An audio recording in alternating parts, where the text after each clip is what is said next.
Bonsoir Jean-Claude Pomerleau. Merci d'avoir accepté mon invitation. Bien, ça me fait plaisir. Ce soir, on parle de 3 dossiers qui vont mettre en jeu les intérêts supérieurs du Québec.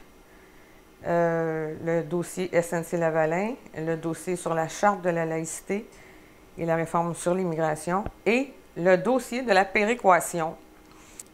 Toi, tu as dit qu'une tempête s'en venait et qu'on devait être préparé.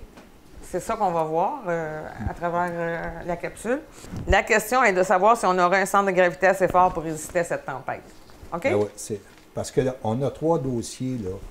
On a le dossier Lavalin, on a le dossier de la Charte, et puis on va avoir un peu plus loin le dossier que l'Alberta veut remettre en cause la péréquation pour se donner un levier de négociation vis-à-vis du Québec pour forcer le passage d'Énergie-Est. Ça va venir. Alors, dans l'ordre chronologique, on peut dire que le dossier Lavalin, on a vu que le traitement puis les réactions de la part du ROC par rapport au Québec marquent, tu vois la différence. Là. On voit un fossé qui se dessine. Là. Déjà. C'est ça. OK? Et donc, ce dossier-là, Lavalin, on a l'autre dossier qui est le dossier de la Charte. Et là, ça va s'ajouter au dossier Lavalin. Et puis, dans le cas de la Charte, juste pour dire aux gens, il faut comprendre que la Charte s'attaque directement à la doctrine d'État du Canada, le multiculturalisme. Puis, dans le cas du pipeline que veulent faire passer l'Alberta, ils se sont donné un levier de négociation vis-à-vis du Québec en disant, bien, gars, on remet en cause la péréquation, puis, gars, on joue avec, on est prêt à renoncer à ça, mais il faut que vous acceptiez le passage d'énergie. C'est ça. Alors, si on veut, on peut commencer par Lavalin. Oui, parce que, dans le fond, on va essayer de démontrer aussi que les souverainistes sont très attachés à la péréquation. Hein? Ça en est presque Sur le volet péréquation, on va voir qu'on va devoir changer de cadre stratégique parce que sinon, on est dans un piège qui est celui du piège de Trudeau. Oui, exactement. Okay. Alors, c'est ça, le début de l'affaire SNC-Lavalin, on la connaît, ça a commencé avec le Globe and Mail, puis j'aimerais ça que tu nous dises, le Globe and Mail a toujours été pas mal pro-pouvoir, hein, pro-parti, puis là, il s'est passé une dénonciation. Oui, c'est ça. Bien, le Globe and Mail, c'est un parti qui était très lié au Parti libéral. Puis là, en sortant ce dossier-là, puis en le traitant avec une intensité que c'est rare qu'on voit ça, là, c'est à pleine page partout, là. Ouais. Et puis ça d'une façon continue. Donc, ils ont monté ça pour en faire une crise véritable. Mais ils savaient, parce que ceux qui ont emmené le coulage de l'information, il est proche de sûrement l'ex-ministre qui est parti, là, Mme Raybould. Mais le Globe and Mail, à ce moment-là, il s'attaque au Parti libéral, au Parti du pouvoir. Eux-mêmes, le Globe and Mail reflète les intérêts du pouvoir économique de Bay Street, etc. Fait que là, c'est quand même très sérieux. Et puis, pourquoi ils le font? Pourquoi que ça a des conséquences très, très, très, très sévères sur le Parti libéral? Alors, ils sont en train de miner les chances du Parti libéral de garder le pouvoir. Donc, pour faire apparaître qui d'autre que les conservateurs. Lavalin semble avoir été ciblé dans la guerre de Libye pour se faire sortir de la compétition internationale. Ça a été écrit dans l'autre journal par Jean-François Thibault. Est-ce que les Américains avaient une bonne raison de faire de Lavalin une cible? Bien, dans le cas de la Libye, on est dans le grand jeu géopolitique, là. Et puis, la Libye, on ne rentrera pas dans les détails, mais la Libye est ciblée par les Américains. Et donc, quand un pays est ciblé comme ça, il est sur les écrans radars, et il y a toutes les dimensions de quels sont les intérêts de ce pays-là, comment les attaquer. Et là, apparaît sur l'écran radar SNC-Lavalin, très près du pouvoir libyen, et puis qui joue un jeu important là-bas. Et donc, eux, les Américains, automatiquement, ça tombe sur leur stratégie de cette compagnie-là. On la fouille à nu. avec les capacités de renseignement du NSA, les écoutes enregistrées, etc., toutes les traces bancaires. Et là, ils établissent que, bon, OK, on peut faire un dossier dans lequel ils sont impliqués dans la corruption, la collusion avec le pouvoir libyen. OK?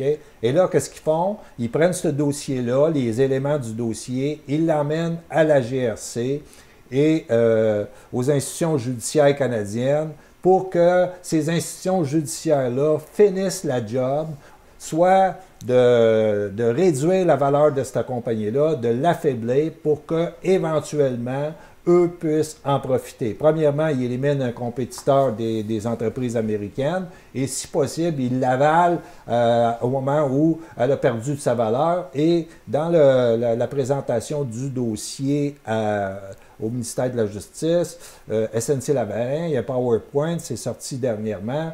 Il leur faisait la démonstration que si vous continuez la poursuite criminelle plutôt que de faire un arrangement, à ce moment-là, on va finir aux États-Unis. C'est ça qu'ils leur disent. Donc, surprise, surprise, à qui profite la manœuvre?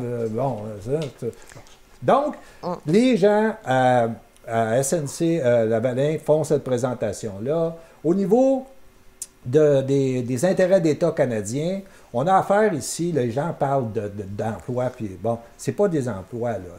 On a affaire à un actif stratégique. On a affaire à une entreprise qui est dans le top 10 des plus importantes au monde, dans l'ingénierie conseil, et puis donc, ils ont 50 000 employés sur la planète et plus. C'est un réseau, et donc c'est un actif stratégique. Fait comme ça, toi, tu es persuadé que SNC-Lavalin est tombé victime du piège américain? Ben oui, c'est un piège qui est très connu, qui est documenté.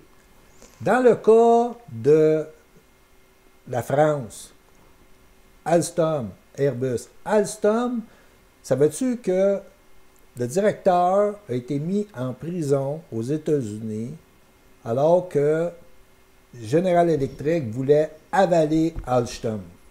Et il a été libéré quand la transaction s'est faite. Et il a écrit un livre pour documenter tout le modus operandi. OK? C'est des pirates, c'est des prédateurs. Oui, c'est vraiment. OK, c'est ça. Et dans le cas d'Airbus, ils ont pénétré l'entreprise jusqu'au niveau de la direction pour, à partir du processus décisionnel, tu comprends-tu, réduire sa capacité.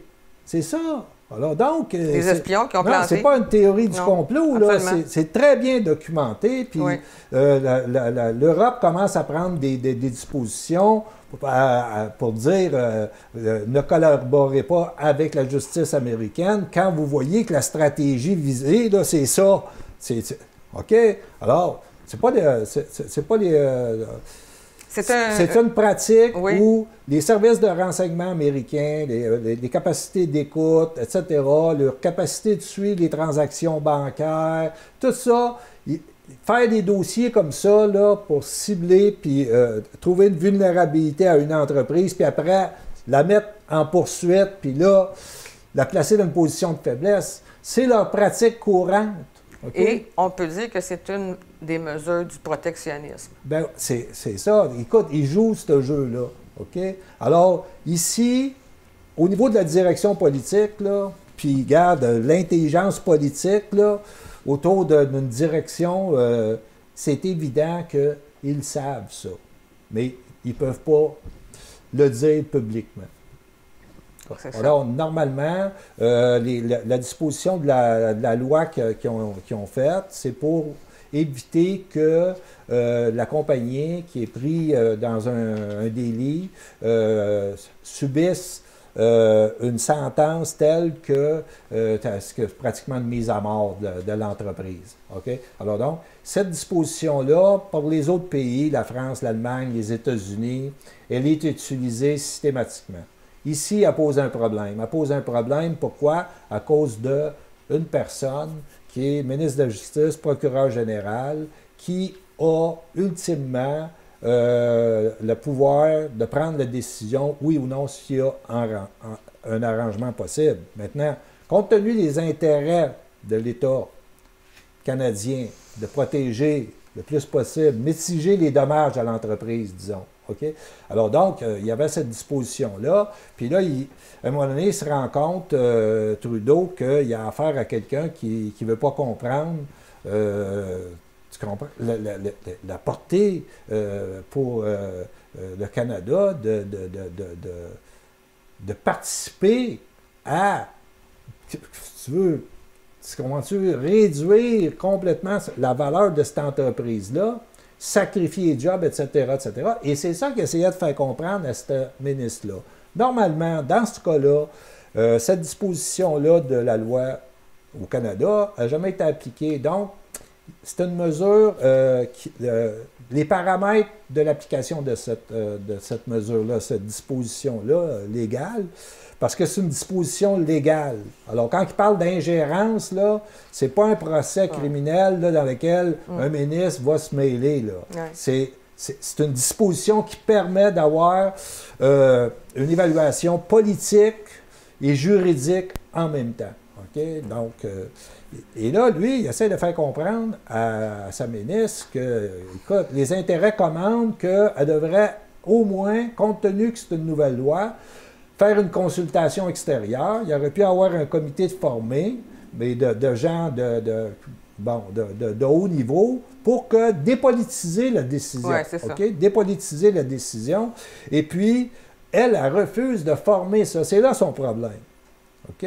Elle pourrait dire ultimement non, mais de là à dire, moi, je décide toute seule des intérêts supérieurs du Canada, là, puis en même temps du Québec. Et puis c'est parce que c'est les intérêts supérieurs du Québec qui font que ça pèse négativement. On comprend tout ça, là, hein? C'est ça.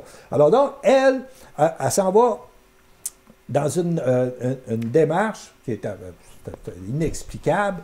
Pourquoi? Parce que elle, premièrement, dans sa démarche, elle décide de plomber la marque de commerce du parti qui lui a permis de devenir ministre.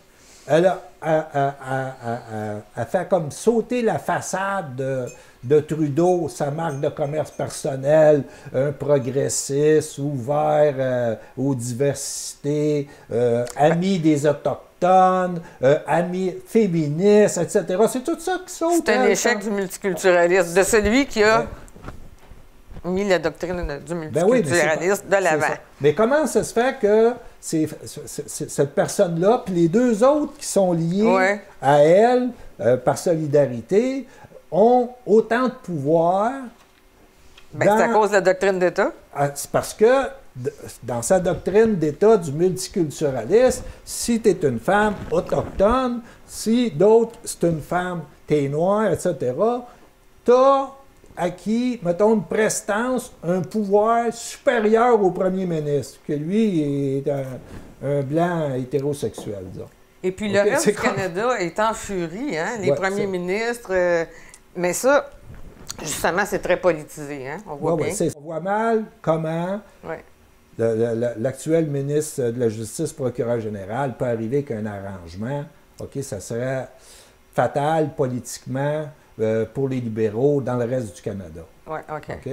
Donc, ça va traîner jusqu'au mois d'octobre, autrement dit. Et nous, ici, on subit le préjudice du fait que, du départ, Justin Trudeau, il n'a pas eu le leadership politique pour dire on s'en va dans telle direction et voilà, et c'est terminé. Et aussitôt qu'il sentait de la résistance, il fallait qu'il tasse. Bien, d'ailleurs, c'est lui qui était dans le chemin qui a fait assombrir les relations entre le Québec et le Canada, là, avec ce dossier-là. Bien, normalement, c'est rare qu'on va voir le Parti libéral du Canada monter au front pour défendre les intérêts d'un actif stratégique pour le Québec, là. Sauf que, lié à Lavalin, il y a des réseaux affairistes, OK, qui sont très près du Parti libéral et que, donc, c'est pour ça qu'on peut comprendre que Justin Trudeau s'est fait dire, regarde, hey, il y a des gros intérêts ici, là, alors donc... Puis aussi, il y a le fait que Brad Wall, l'ex-premier ministre de la Saskatchewan, qui dit que Trudeau, il en fait Bon, les autres, ce qu'ils disent, parce qu'eux autres, ils ont des problèmes avec sortir, on va en venir un peu plus tard dans un autre volet, mais c'est qu'ils se disent quand même, Trudeau est en train de tout faire pour défendre les intérêts du Québec, puis quand c'est nos intérêts à nous, énergétiques, OK, il ne bouge pas. Surtout plus que ça, ça, il nous amène une taxe carbone, etc. Ça a commencé hier. Et des dispositifs sur l'environnement qui, à toute fin pratique, pour nous, ça veut dire la fin. Ça veut dire 1960, ça veut dire le plan national de l'énergie de son père Pierre-Éliott Trudeau, puis tout ça. C'est tout ça qui se brasse. OK? Alors, on voit les facteurs en tout cas, le fossé qui se creuse. Puis la tempête. Puis la tempête qui monte, parce qu'on comprend que si Trudeau disait Lavalin, on a un arrangement demain. Oh boy. Oh yoï, là, tu verras ça monter. OK? Ouais. Alors, ça, c'est. Puis là, ça couvre, parce que pendant ce temps-là, le Québec subit le préjudice d'une incapacité de la direction politique à Ottawa de prendre des décisions en fonction de protéger un intérêt stratégique au Québec. On subit le préjudice de ce ressentiment anti-Québec sur un dossier. Mais c'est pas le seul. C'est pas le seul. Non. Parce que là, c'est pas le seul, on va arriver tantôt. Mais on a vu passer que Lavalin pourrait continuer à avoir des contrats au Québec. Ça, c'est, même s'il n'y a pas d'arrangement, même s'il s'en va aux États-Unis, c'est quoi ça? C'est évident que l'État du Québec, là-dedans, à partir du moment où les dommages vont être faits, là, OK, pour mitiger les dommages, l'État du Québec, c'est ça, là, la Caisse de dépôt, Investissement Québec, pour empêcher une prise de contrôle hostile au moment où la compagnie a perdu beaucoup de sa valeur, peut être achetée à rabais. À cause de la politisation. C'est ça, exactement. À cause que ça patine sa bottine à Ottawa, bien, les leviers de l'État du Québec vont intervenir, là. Et Legault l'a dit, ça, le premier ministre. Exactement. Mais ils ne vont pas le faire immédiatement parce qu'il faut que la décision finale soit prise. Mais le Québec, là-dedans, il a quand même les moyens de sa politique. Une chance. On a vu un peu, on a eu un goût cette semaine, là. Mais bon, c'est ça. On voit la divergence des intérêts, là. C'est très, très clair. Puis Trudeau a semblé faire, comme tu disais tantôt, une très mauvaise gestion du dossier. Non, ça, c'est unanime, là. Ici, au Québec, là, qu'on soit Parti libéral, fédéraliste ou peu importe, dans ce dossier-là, où les intérêts majeurs sont en jeu, regarde, on voit bien que le gars patine sa bottine. Le gars... Même international. Ben oui, on nous a vendu médiatiquement, OK, puis c'était un rôle de composition, là, d'un jeune premier, moderne. Il va être bon. Tu comprends ça? Mais ça, là, c'est au pays de la licorne, OK? Oui, c'est ça. Mais là, on arrive dans la réalité des rapports de force qui se jouent sur des intérêts majeurs. Ça nous rattrape. Et là, le bonhomme, ouais. OK, le scout, il n'est pas à niveau avec le brassage qui se fait.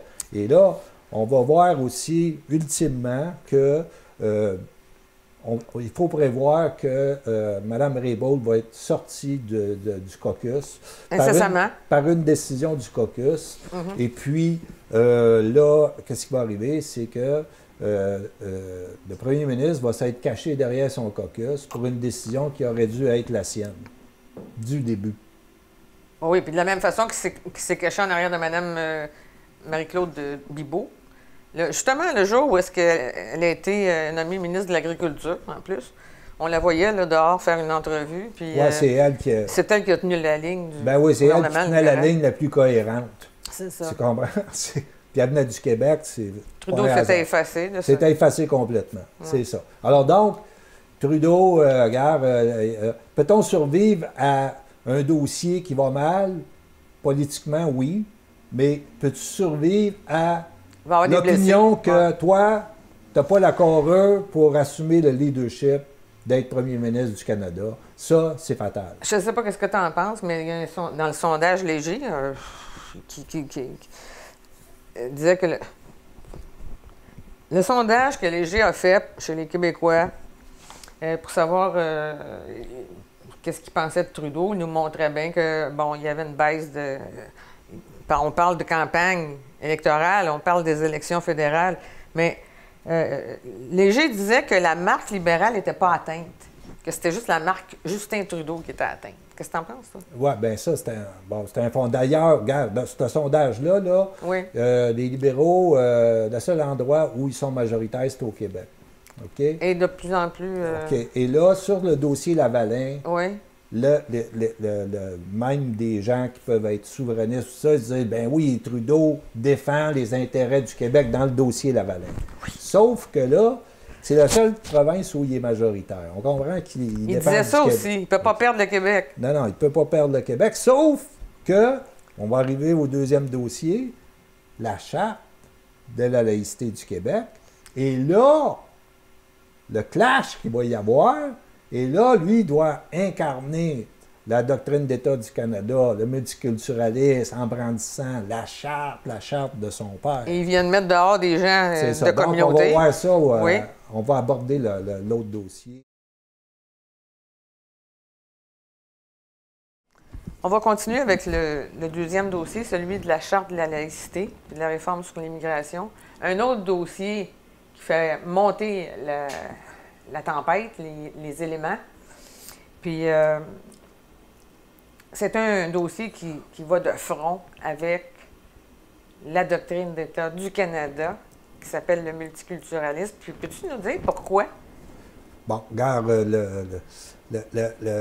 Trudeau, Pierre-Éliott Trudeau, quand il va amener la Constitution de 82, c'est pour mettre fin au concept des deux peuples fondateurs.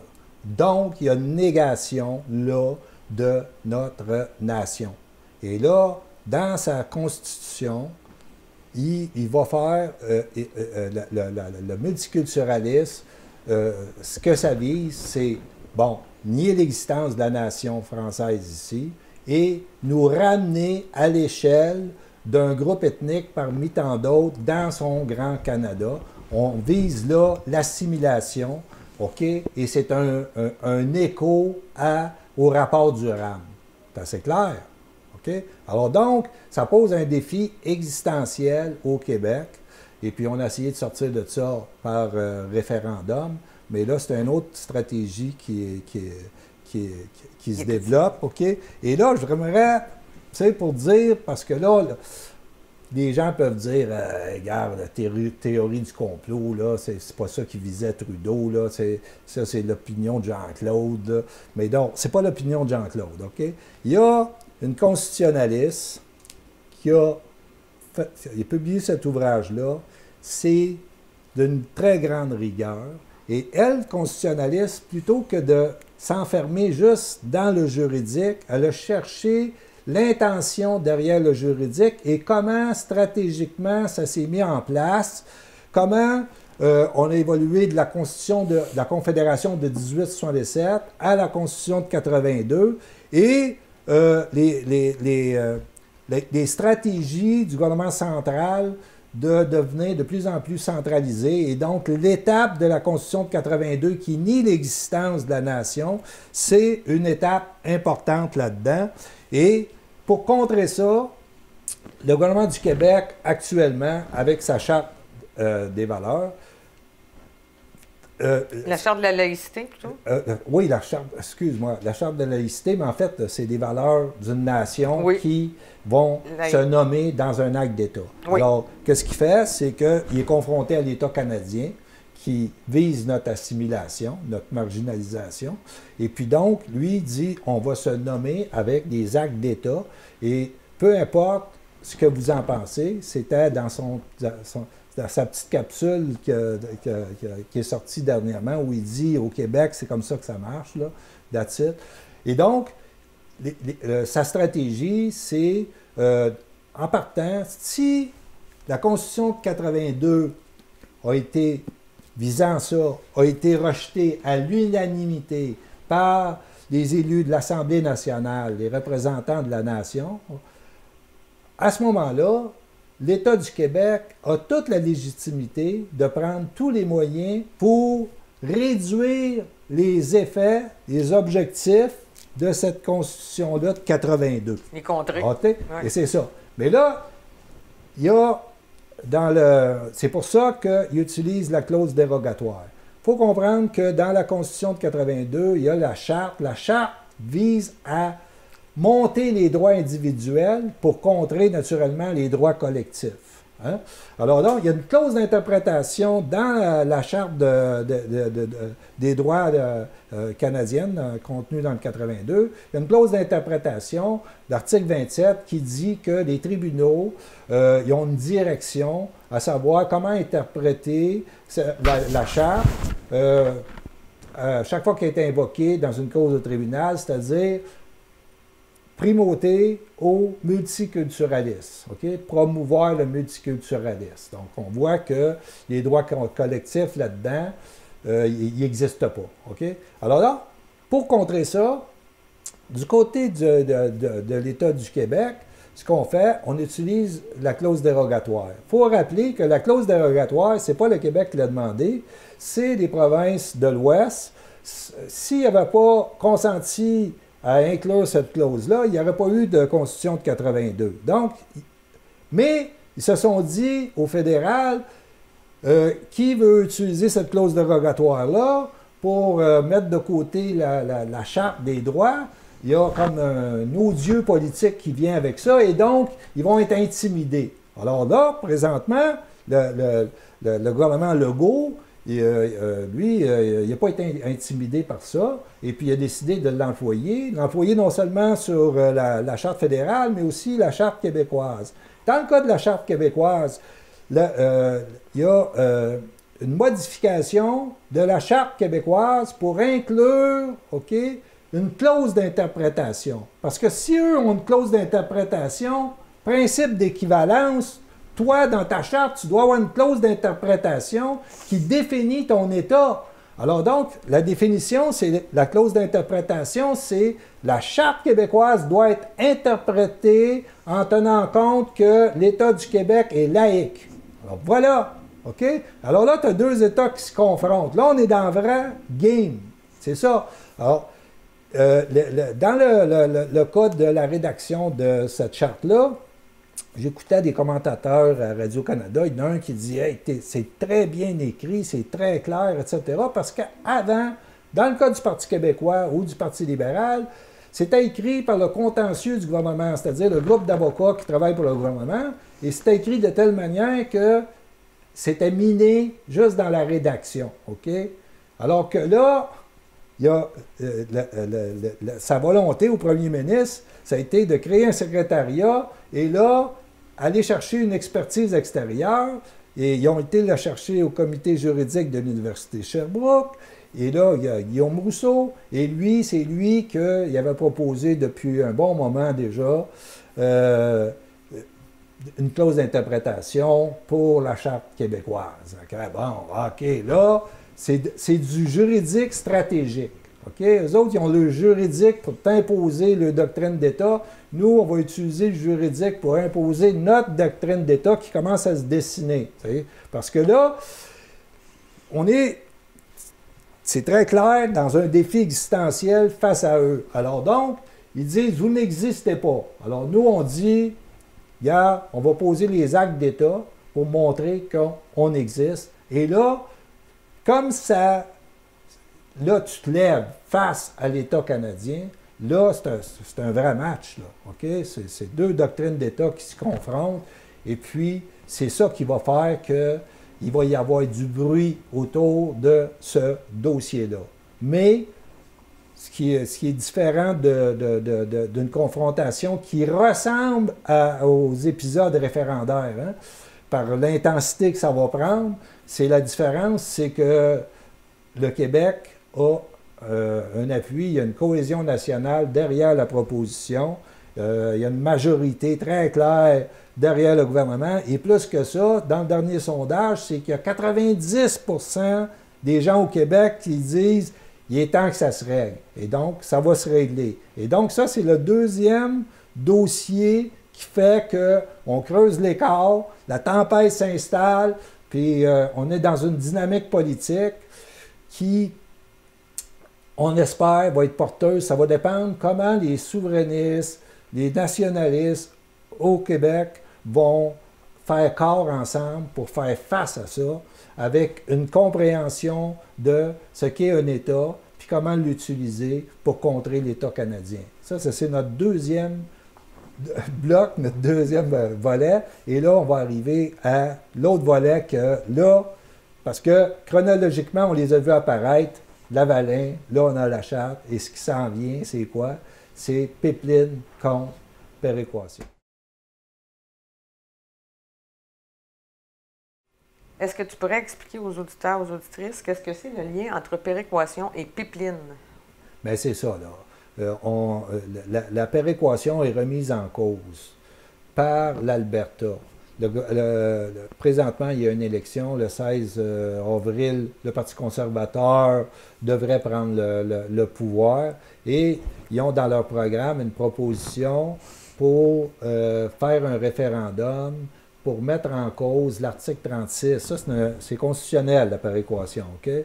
Alors donc, ils vont mettre en cause l'article 36 avec ce référendum-là. Le référendum, gars, en Alberta, si tu dis « Êtes-vous contre la péréquation? » Gars, tu n'as pas besoin de te demander, ça va être dans 80, ça va pas. Puis il y a 95% du monde en Alberta qui veulent avoir ce référendum-là. Ce référendum-là, lui, il tient comme un levier, c'est ça qui est le lien, OK? C'est péréquation. On le remet en cause. Vous autres, le Québec, vous êtes les grands bénéficiaires. Et donc, on la remet en cause, à moins que vous acceptiez le passage d'Énergie-S. On comprend que c'est son levier stratégique dans cette négociation-là. Donc, les autres, ils ont des bonnes raisons, là, parce qu'ils ont eu toutes sortes de problèmes. Le pétrole est enclavé, pour faire simple. Il est enclavé. Il faut qu'il sorte pour l'emmener au marché. Et puis, présentement, ils sont un peu prisonniers du marché américain, puis sont obligés de faire un escompte sur le pétrole. Donc, ils perdent des milliards de dollars. Et puis, eux autres, leur économie, c'est comme un one pony company. Tu sais, t'as juste un produit dans ta compagnie. S'il va mal... C'est leur géographie. C'est ça. Donc, ils sont dans des difficultés économiques. C'est ça. Ils ont eu un déficit l'autre année de 10 milliards. Il est à 8 milliards présentement. Tu comprends? Par rapport à la population, là, au prorata, là, on serait à 20 milliards de déficit ici au Québec. Là. Alors donc, eux autres, ils se disent, on est dans cette difficulté-là. Le Québec ne veut pas nous aider à amener notre pétrole au marché. Puis nous, c'est nous qui leur donnons la péréquation qui est à hauteur de 13 milliards. C'est avec ça qu'ils se payent des programmes sociaux chromés que nous autres même, on ne pourrait pas se payer. Bon. L'argent du pétrole. C'est ça. Pour eux autres, là, ces gars, je prends l'argent de l'Alberta, je l'envoie au Québec. L'équation est simple. En réalité, c'est pas tout à fait ça, là, c'est la capacité fiscale. Donc, ils sont là avec ça. Puis nous, ça s'en vient. Là, ça va être grave parce que les intérêts sont gigantesques. OK? Et là, on s'en va vers l'élection au mois d'octobre fédérale. Et là, ça va mal pour Trudeau. Et puis, il y a des grosses chances que le Parti conservateur prenne le pouvoir. Mais peu importe qui prend le pouvoir, supposons que tu as encore les libéraux. Les libéraux, c'est la cible des conservateurs, non seulement de l'Alberta, de la Saskatchewan, mais de l'Ontario et du Nouveau-Brunswick. Ces provinces-là sont en train de s'unifier présentement pour monter une offensive contre le Québec pour passer Énergie-S. C'est ça, là. Puis c'est pas un hasard si c'est le premier ministre du Nouveau-Brunswick qui mène la charge, qui ramène le monde ensemble pour dire on s'en va là. C'est ça. Alors donc, on voit qu'il va y avoir un clash, là. Et puis, le Québec, l'erreur qu'il pourrait faire, c'est ce qu'ils ont toujours fait, c'est défendre la péréquation. Ce que Trudeau va défendre. Trudeau va défendre parce que Trudeau ne voudra jamais ouvrir une ronde constitutionnelle. Et pas perdre le Québec. Bien, il ne voudra jamais ouvrir une ronde constitutionnelle parce que c'est un traumatisme pour Ottawa. Oui. Ils se souviennent du lac Meech quand le Québec s'est fait claquer la porte, et là, la réaction, c'est ça qui a mené au référendum de 95. La vague bleue a monté. ils ne veulent pas ça, OK? Ils ne veulent pas créer cette dynamique-là. C'est un déclencheur. Et donc, ils vont temporiser. Mais ils vont dire, nous, on ne bouge pas, on n'entame pas l'article 36, on protège le droit de la péréquation du Québec. Le gouvernement fédéral, Pierre Elliott Trudeau, hein, c'est celui-là, là, tu sais, puis là, Justin Trudeau, ils vont dire, voyez, la Constitution de 82 protège les intérêts du Québec parce qu'elle vous garantit la péréquation.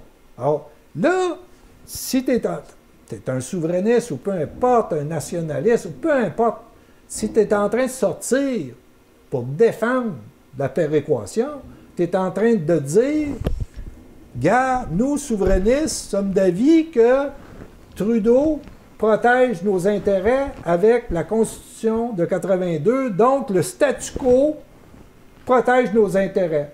Alors que on est contre des acteurs politiques qui veulent remettre en cause le statu quo, ouvrir la porte de la cage à castor constitutionnelle. Tu comprends? Ça ne se tient pas. OK? Or, dans le mouvement souverainiste, puis tu vas voir, tu sais, il y en a, j'en connais pas qu'ils ont arrivé avec un argument pour dire qu'il faut arrêter de défendre la péréquation, puis de la justifier, OK? Qui est une tutelle, OK? Oui. OK? J'en connais pas. Alors donc, là, il va falloir qu'ils changent de cadre stratégique. Ils disent, gars, puis là, pour comprendre c'est quelle parade tu dois adapter, c'est que, c'est quoi? Ça vient d'où, la péréquation?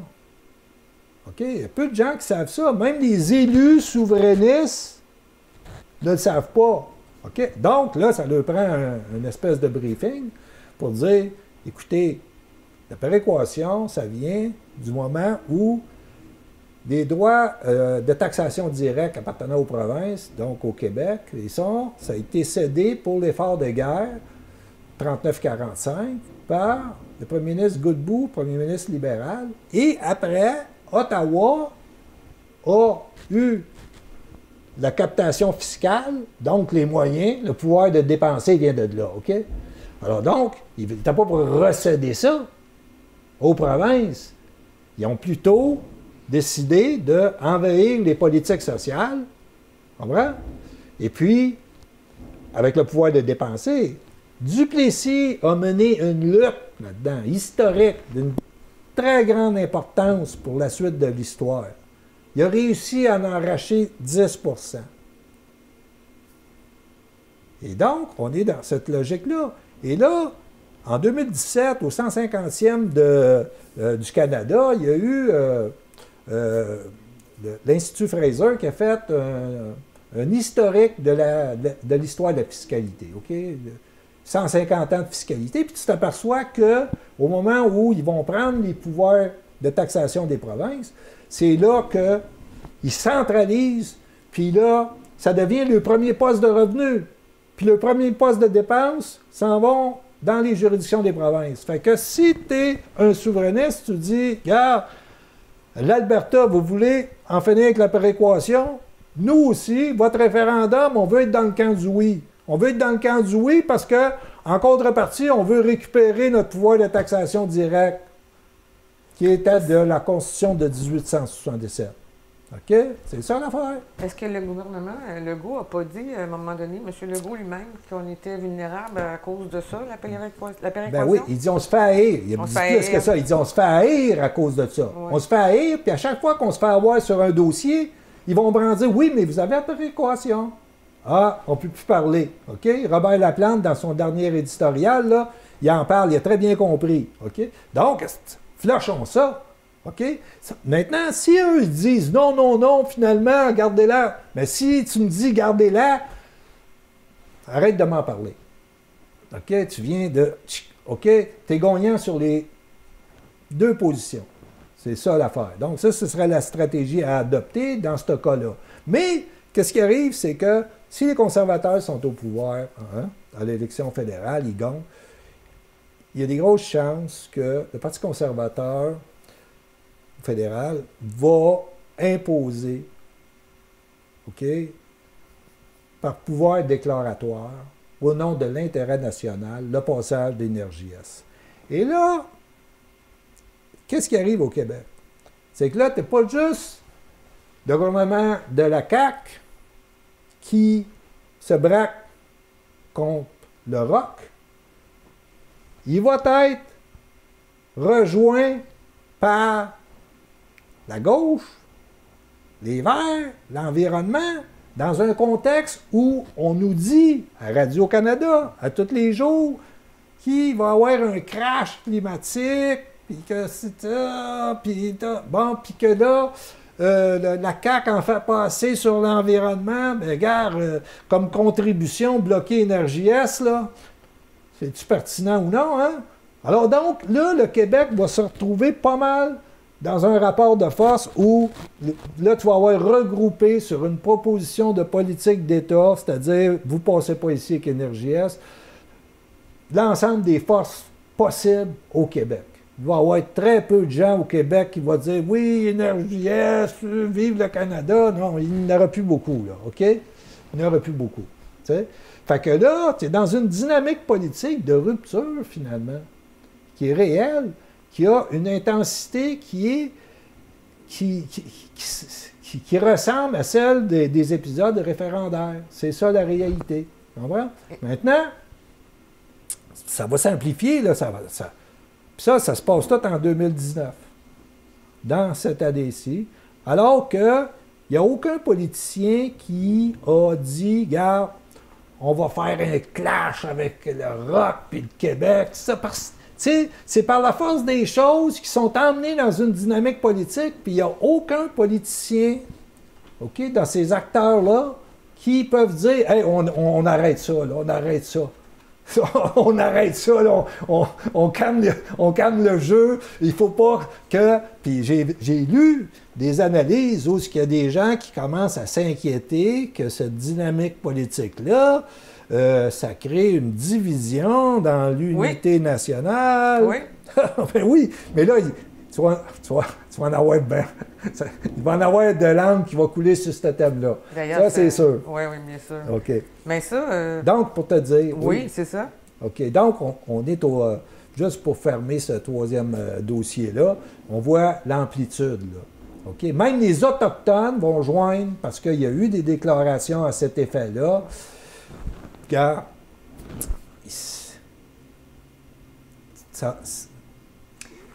le gouvernement central a vraiment aucune prise, hein, ni sur un ni sur l'autre. Non, cette dynamique politique-là emmène tout le monde, puis elle les emmène sur un fossé grandissant entre le ROC et le Québec. C'est ça.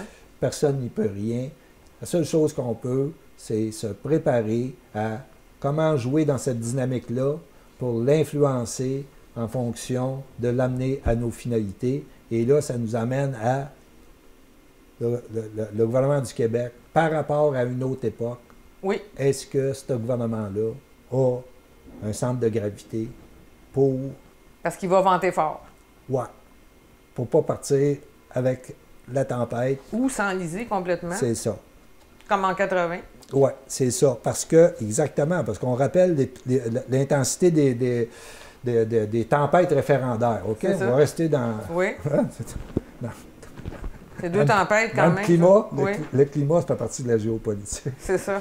Fait que, il y a, en 1980, regarde, ils craquent, ils montent l'affaire, tu sais, pour dire référendum, et puis référendum, peu importe, c'était pour négocier une souveraineté, association, bon, peu importe ce qui se passait dans la tête des stratèges du Parti québécois, c'était perçu comme non à la séparation. Je ne sais pas si tu t'en souviens, là, c'était ça leur slide, non à la séparation, non à la séparation. Bon, il y avait une intensité, alors que ceux qui menaient le jeu, ici au Québec, d'abord, ils avaient abandonné l'idée de prendre les leviers d'un État pour confronter le fédéral.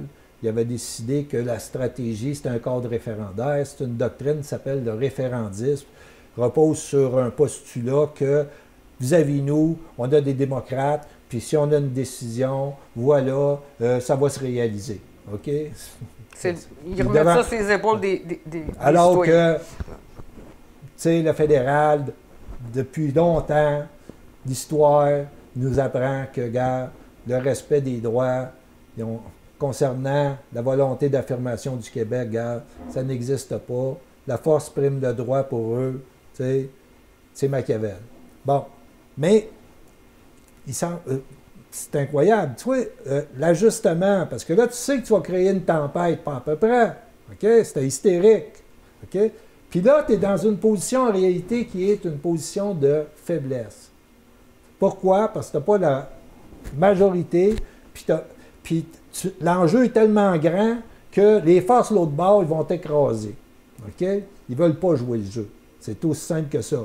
Mais lui, René Lévesque, il va quand même. OK? Et il va sans s'être assuré que le droit à l'autodétermination du Québec est réel et est reconnu de manière statutaire par l'État fédéral. Parce que si l'État fédéral reconnaît le droit à l'autodétermination du Québec de manière statutaire, hein, écrit ça, c'est ça, puis tout le monde est témoin, OK, voilà. C'est comme l'entente d'Édimbourg, dans le cas du référendum en Écosse, où ce que l'on dit, oui, 50%, si vous gagnez, oui, voilà, c'est l'entente, c'est ça qui va arriver. Merci, il n'y a pas de... Tandis que l'autre, c'était juste de la menace. Tu comprends?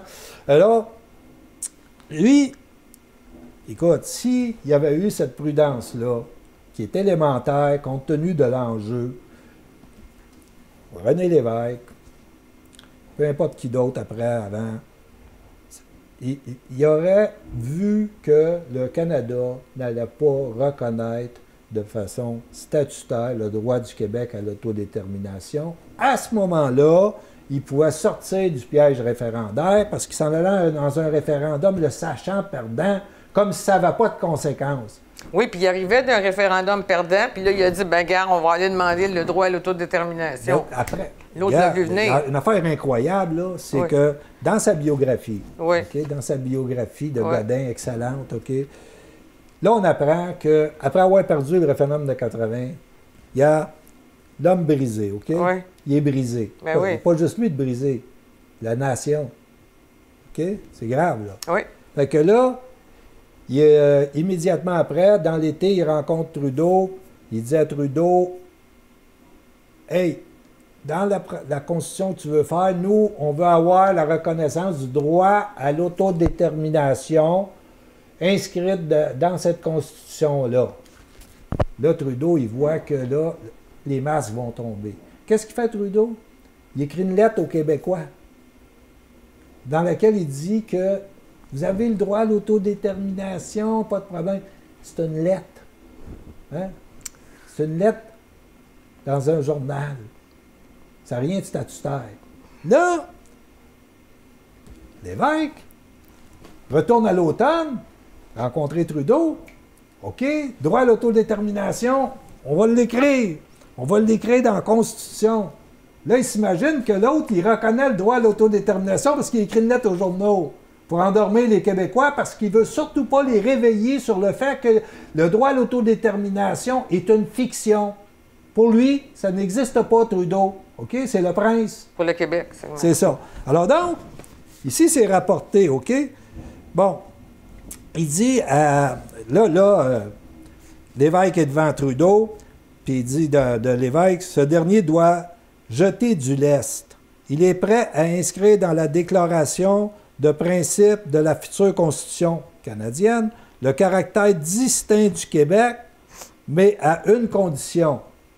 René Lévesque doit biffer de son texte l'expression « peuple québécois » pour y substituer « société québécoise ». Un peuple et une société, là, regarde, en géopolitique, là. OK? Pourquoi pas? Le chef indépendantiste accepte même de rayer le mot « autodétermination ». La déclaration de principe évoquera donc plutôt la volonté d'une province de faire partie librement de la fédération. Ça peut bien être un homme brisé. Non, mais gars, il renonce au droit d'autodétermination pour de la littérature. Tu vois qu'il n'y a aucun sens de l'État, tu sais. Puis, regarde, je veux pas distribuer des blâmes après l'histoire. Regarde, moi-même, je dormais au gaz à cette époque-là. Là, tu sais, je veux dire, je suis juste un client parmi tant d'autres. Là, tu sais. Mais c'est ça. Alors donc, après ça, il se fait passer sur le corps, tu sais. Puis, tu t'en vas jusqu'à 95, puis il n'y en a pas un qui... Même M. Parizeau. C'est ça. Puis c'était pas la première fois que... C'était pas la première fois que l'État fédéral, face à une question claire sur le droit à l'autodétermination, faisait ça. C'est pourquoi tu disais que c'est un troisième oui, temps? Il y a eu, la première fois, c'était un comité mixte du Sénat puis de la Chambre des communes, début des années 70, où il était sur un rapport sur les problèmes constitutionnels, puis là, ils se font poser la question par un sénateur puis un député du Québec, puis ils disent qu'ils sont un principe fédéraliste, puis il leur dit, hey, le droit à l'autodétermination, on veut l'avoir. Ça, il n'y a pas eu de réponse, OK? Et là, dernièrement, le fédéral intervient dans le litige à la Cour sur la loi 99, la loi sur les droits et prérogatives du peuple et de l'État du Québec. C'est une loi fondamentale. Et là, ils se disent, le droit à l'autodétermination, mais voici les conditions. On va faire le tour, tu comprends? Puis ça, tout le monde doit se prononcer.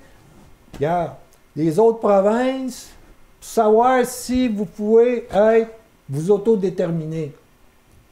OK? Donc, puis, ce processus-là, il y a une démonstration claire que les formules d'amendement rendent la réforme irréformable. Donc, regarde, c'est dans un piège à con.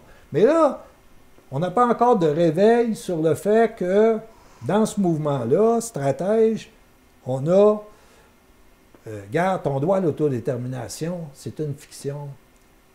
Vigile.Québec a publié une lettre ouverte, une demande à l'Institut de recherche sur l'autonomie et les indépendances, l'IRE, pour leur dire, pouvez-vous nous dire si le droit à l'autodétermination est effectif ou si c'est une fiction? On n'a pas de réponse. On n'a pas de réponse. À un moment donné, on va forcer la réponse. Okay? C'est parce que c'est important. Ben non, mais gars, OK? On est là, on est là. OK? Alors donc, question, comment imposer, comment faire reconnaître le droit à l'autodétermination de manière statutaire par le fédéral? Et là, ils ne vont pas le reconnaître. Ou ça va s'en aller dans... Mais la stratégie, parce qu'on n'a pas jamais été à une étape du développement de nos rapports de force où ce que le référendum était possible. Il fallait, avant, consolider le droit à l'autodétermination, qui est une fiction. Alors, ce droit-là, comment tu le consolides? Comment tu le rends effectif?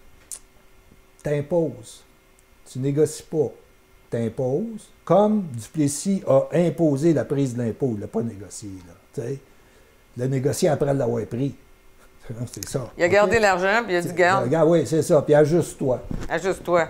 Ajuste-toi. Puis nous autres, on fait ça. Regarde, c'est ça, là. Un État se nomme dans l'acte. Dans l'acte, oui. Dans les actes. Dans l'acte, OK? L'État devient ce qu'il fait. Oui. OK? Là, pour avoir un droit à l'autodétermination qui est effectif, qui est reconnu statutairement par l'État canadien, il faut qu'on impose et on ne négocie pas la reconnaissance statutaire de la nation et de l'État du Québec. Au fédéral. Et pour le faire, oui. Tu ne peux pas négocier. Ça ne se négocie pas. OK? Si tu lis Daniel Johnson, Égalité ou indépendance, le droit à l'autodétermination ne se négocie pas. OK? C'est con. Tu sais, puis lui, il y avait une stratégie. Lui, c'était imposer, non négocier, imposer la reconnaissance statutaire de la nation et de l'État du Québec. À partir du moment où le fédéral est forcé, parce que l'État du Québec s'est développé et que c'est une réalité dans ta face, que tu ne peux même plus nier, à ce moment-là, tu as le droit à l'autodétermination. Mais à ce moment-là, c'est parce que la game est finie. À partir du moment où l'État canadien reconnaît une nation et un État, en anglais, c'est « a nation state », the game is over. Et avec cette tempête-là qui s'en vient, il y a des possibilités que ça ouvre C'est ça. Et donc, le fossé. pour l'imposer, Ouais. tu es sur les volets où tu as la charte. OK? Voici, au Québec, c'est de même que ça se passe. C'est ça. Clair. Nation. Oui. Alors, tu nommes la nation dans les actes d'État, et c'est ça la game. C'est une bonne démonstration. C'est ça. Et donc, si on comprend le résultat de l'élection du 1er octobre, fondamentalement, c'est qu'ils ont pris la nation historique, a refait sa cohésion nationale dans un véhicule politique, et là, ils ont pris le cadre stratégique référendaire, le référendisme, je veux dire, oublié, sorti par la fenêtre, et là, par la force des choses, ils te ramènent à dire, gars, contente-toi d'édifier l'État du Québec, puis gars, les autres, ça va faire du bruit autour, mais tant que tu es dans un rapport de force favorable, continue à ajouter des pièces. C'est tout. C'est tout. Tu comprends? D'ailleurs, un État, c'est toujours ça. Hein? La défense, c'est son territoire. L'État, c'est une lutte constante pour défendre ses compétences sur son territoire. À tous les niveaux. OK? Fait que là, on est dans une situation où on ne veut pas sortir le Québec du Canada, on veut sortir le Canada du Québec. Très important. C'est ça que c'est. Alors donc, on est là, à la veille de la tempête. Il y a une chose que je veux revenir sur la péréquation, c'est que si Trudeau est élu et qu'il ne veut pas justement réouvrir la Constitution, il peut arriver puis faire une coupe dans la péréquation. C'est évident que... Oui. On en a parlé un peu. Après l'élection fédérale, après ça. On va payer le prix. Oui. On va payer le prix à tous les niveaux, gars. Ça, c'est évident. C'est évident. Mais d'ici à l'élection, ils vont temporiser un peu leurs attaques directes envers le Québec. Tu sais, dans le cas du Parti conservateur et la charte, lui, Scheer, il dit ouais, c'est le Québec qui décide ça. Moi, j'aurais jamais fait ça, mais ça, c'est le Québec qui décide ça. Mais regarde, ça va venir après. Donc, ce qu'on vient de voir là, dans l'heure, c'est les 3 dossiers, que c'était très clair que ça crée une tempête faussée, et puis cette dynamique politique-là, personne ne peut l'arrêter. Hein? Elle a sa propre vie, si on veut.